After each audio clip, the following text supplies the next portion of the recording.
Hello, everybody, and welcome to a momentous first real video for today's MLB slate on June 2nd, 2023, which I'm launching slightly earlier than I was expecting to because I totally took down last night in the Millie Maker. This was the tweet about it that I have loaded up for you guys. Yeah, I don't want to be too braggy in the first video, but I can't really be a nobody runs worse guy. I've been running good all year, and I think it's important, yeah, to know what running good looks like and to know that that your numbers are right, that you're putting money, you're not just throwing money on a fire, that you're throwing money on something that's on fire, that you're going to make that money back. So anyway, I felt that way, and so I've been going hard at this NBA Finals thing. Stored up 97 tickets, and yeah, I had 10th most uniques, the 14th most under 5 dupes, and neither one of those win a 15 dupe winner. So here I am, sour grapesing at about $90,000. And that's how I think you know you're a pro, right? Like basically I had first, second, third, fourth, and fifth in this competition, and fourth and fifth only had 1 or 2 dupes. So I would have been looking at like 750K. So I am sour grapesing a little bit about my $90,000, but not last night. So let's see the reaction video. I have the sound on for you guys. No sound in this video. Daddy? Let's go on vacation this week, huh?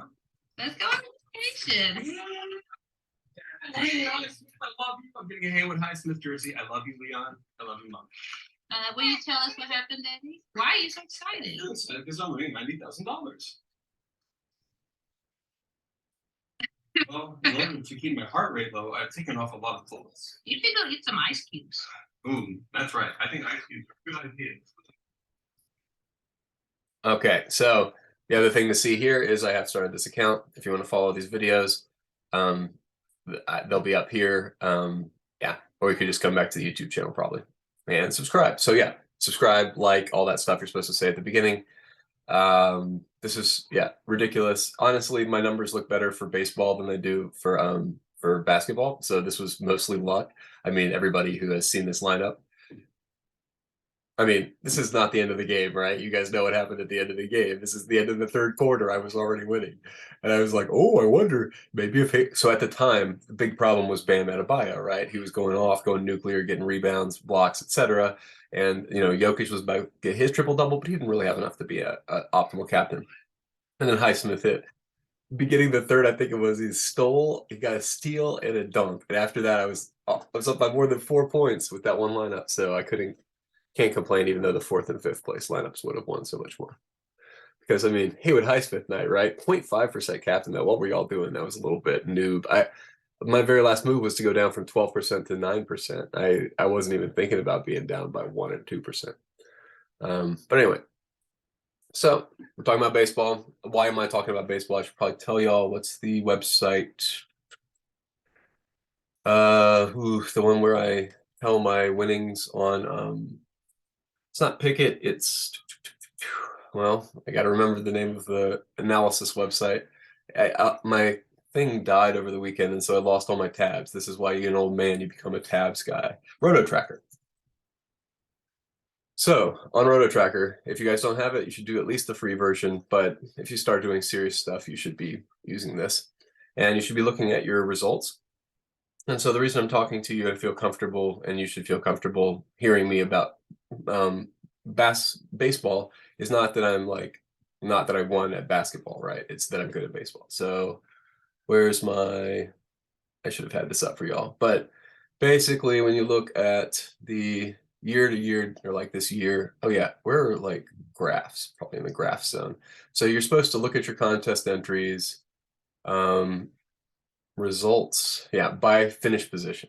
So this is always what I'm looking at. I'm going into different sports and I'm saying, okay, so like our sport general. I'm going to sport. This is going to be baseball because that's what I'm talking to you guys about today. There's a few other sports I'm qualified to talk about, but as you'll see pretty soon, we do baseball, and I'm going to hash it by GPPs. Come on. What? Well, anyway, I don't know what's going on here. 1% buckets? Is that the problem? GPP? Is it like, anyway, When I looked last week, I had 3 to 5x for the 0.1, 0.2, 0.3, 0.4, and 0.5 percent bins. So I don't know, maybe I have uploaded too much basketball data in the last week and lost that. But yeah, I don't look that good at basketball on the exact same tool. So I only look like 2 or 3 times the field on those top bins.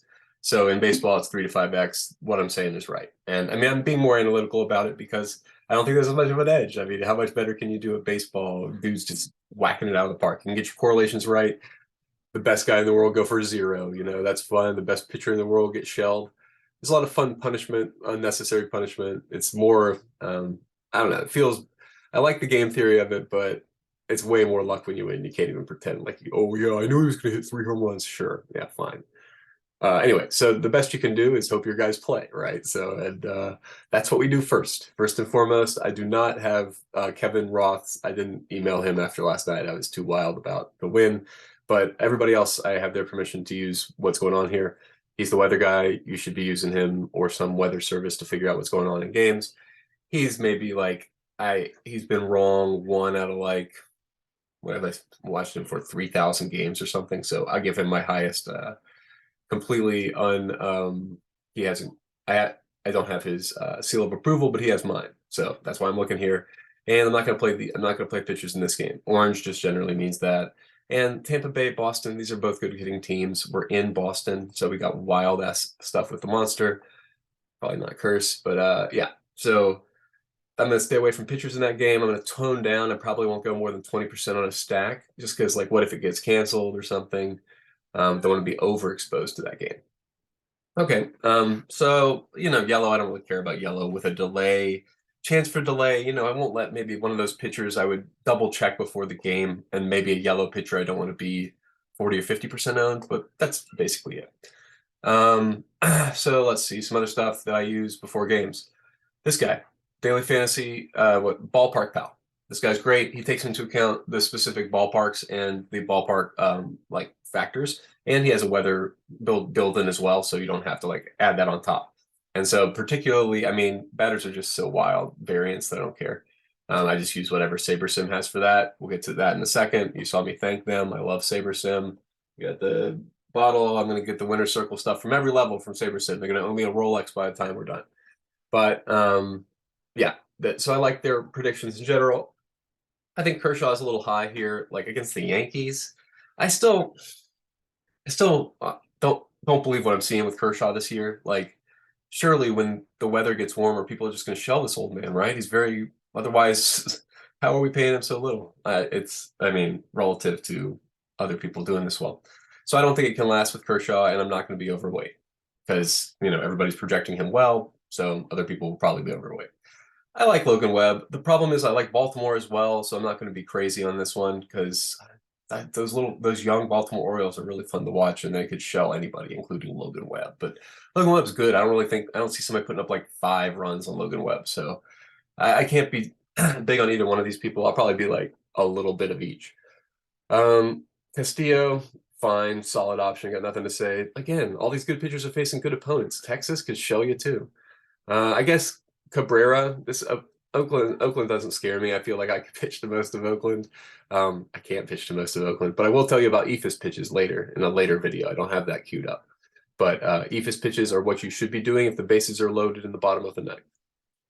Okay, so probably with a number of outs. I forget if there's more caveats. Framber looks good. Angels just, yeah. Again, you got no easy teams here at all. I don't like this slate for pitching. So you know what I'm going to do? I'm going to spread it around. So let me show you my decision from earlier. Based on Baseball Pal, I think I goosed Luis Castillo. And I didn't really believe what SaberSim had for the ownership on Ohtani. It was like 1%, like this. No way. If he's actually pitching, he's going to be like 5 or 10% at least. I think it's going to be 20%. They're projecting him for the most. What is Ballpark Pal? I don't even know if they've run that game yet. Yeah, Ohtani, they don't have him that highly ranked, but like why against Houston? I don't. 1%, no way. If he's 1%, gobble gobble gobble, I will have like 50 times that or something. I don't know. So yeah, that's an incredible deal. If he's really 1%, I mean, if you're playing single entry, what are you doing if you're not playing Ohtani? I mean, Houston could still shell you, but it's Ohtani. He could also pitch a, I don't know, complete game shutout with 12 strikeouts and be the optimal play. It's pretty obvious to everybody. What are you, 1.6%? So anyway, but okay. So optimal strategy for baseball in general. What should you be doing? Playing good pitchers. This is not an easy slate for it. You can see like all the good pitchers are against good hitters. There's no standouts. If there's standouts, you jam them. That's the general strategy for MLB DFS because it's hard to get a pitcher that does well. So if you got one who's going to do pretty good, that's good enough, lock it in. And so we don't really have that here. And you can see that reflected in the ownership. The ownership is all over the place. I don't know what adjusted ownership is. It's not clear. It should just not be a column to me. But it's probably something to do with the position and how dense the ownership is across all players. Yeah, that makes sense. But anyway, so yeah. Well, Kershaw's way overowned. Don't play 30% Kershaw. I think that I'm going to be underweight on Kershaw, as I mentioned. But the rest of these guys, yeah, no comments on ownership. And I'm playing 150 today because I won that tournament yesterday. So I'm going to be playing a lot of these guys. You see the pool for me for pitchers was what, like 10? Yeah. So that's what you do. If you're playing 150, you let this pool go down to more, right? When I was playing 20 last week, I would probably pare this down to 5, maybe 6 at most. But, since I'm playing all these extra things, I'm going to give it a shot. I X'd out Flaherty because Ballpark Pal didn't like him. Plus, I didn't like him. Who is he playing? Yeah, Pittsburgh, man. Pittsburgh's been great this year. Brian Hayes had like 3 home runs last night or something. So obviously pitchers and hitters are crazy variants, but I'm not betting against those. Yeah, Pittsburgh, just like Baltimore right now, we got some young guys who I don't know what they're capable of yet. And when I get worried when I don't know what young guys are capable of. Other things we're looking for with baseball is we're looking for stacking. You've got to have every single one of your like sample lineups. If you're running 150, you have 150 lineups that are stacked. You're not being a chump. So like maybe okay, double check that there's not some wild value piece. No. Oh, I'm sorry. I'm still on pitchers. All batters. If there's a few wild value standouts, then you can leave maybe one of these extra weird conditions in like 4-2-2 or 4-2-1. I don't know, something with an obvious one-off piece. But I want you to stack even all of 150 if you're running 150. Stacks are winners and winners stack, and you can check it. The other thing I should have said and was hyping was the sportsprojections.com is a great way to tell the variance of a contest individually. So you can upload the, like I'll just do it for last night's Building Maker because I have it up and I like to brag. Yeah. But this is definitely NBA Showdown. What I was doing. Oh, has to be yesterday because we got WNBA. Y'all should. Ooh, I'm not gonna compete with Cody. Y'all should check out Cody Repass. Is Slinging Aces. That's what it's called. The Discord. So he's great and he knows about the WNBA more than I do. I'm just running lineups to that. So yeah, y'all should play the WNBA though. It's fun. And but my main point is, when you're running lineups, you need to know your numbers. So what do I mean? I mean, let's look at user unique percentages. And let's look at who in the Millie Maker last night had the most uniques. This is just instructive. Who are the big dogs that you need to be paying attention to their strategies? Well, Flag Hunter. Flag Hunter had 94 uniques with a crazy under 5%. I think that's probably led to some behavior that's not great in those lineups. But obvious, these guys are just chasing a million only. They don't want anything less than a million. If you got a unique percent that's up here and 60%, you're making crazy decisions with a lot of those lineups. Like my thing last night was I let myself have like, let's see, where am I? I'm like second on this page. Yeah, Bone Dog. So I was like 14th here for most chances at an actual million, but I also had a solid under 5%. And then what was it? I only had 2 lineups that had more than 20 dupes. So that was the main thing. The main thing with dupes is you don't want to split a zillion ways. You just want to have anyway, so it's less of a problem in baseball. So I don't need to really talk about dupes here, but you should pay attention to your uniqueness in showdowns, especially for baseball as well. Okay, let's have a look if there's anything that pops off the page to me from just analyzing the slate. You should always have a look from the DraftKings desktop, even if you build through an optimizer, because you'll see, oh, DraftKings thinks it's going to rain in Philadelphia or in Washington, D.C. Do I think it's going to rain in Washington, D.C.? No. So, oh, Well, we got some edge in Washington, D.C. Didn't know that just because they put the weird, like they got a weather app that's bad. I don't know. Boston, Mets. Okay, so go over here. Boston. Okay, good. They know that one. Mets. Okay, but you see how like Boston and Mets, these are the same picture, same icons. So then the naive player is going to assume it's the same situation. Anyway, so maybe you play some Toronto and Mets bats because maybe the average guy stays away, they're lower owned. Okay, this is maybe a little bit too much like tarot card reading for my scientific liking. So yeah, if you have questions, leave them in the chat, or I guess whatever, the comments, and I'll get back to you guys. Hopefully, yeah, before lock, I'll be paying attention.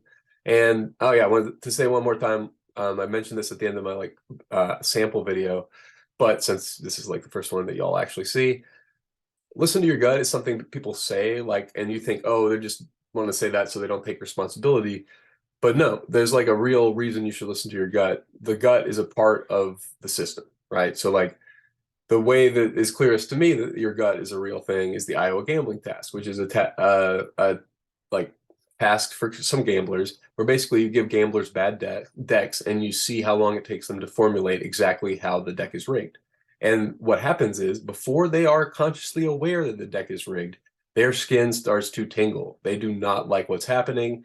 And what I would say is they have that feeling in their gut, right? That something is wrong and they should listen to it. So anyway, there's like a bunch of variations on this. All of them you should look up. It's awesome and find out more about yourself as a gambler. But listen to your gut is not something we're saying that like to offload responsibility. This is freaking baseball, man. Some dumb stuff's going to happen tonight. You need to listen to your gut. If you have any like lean, you listen to that lean. That could be the lean tonight.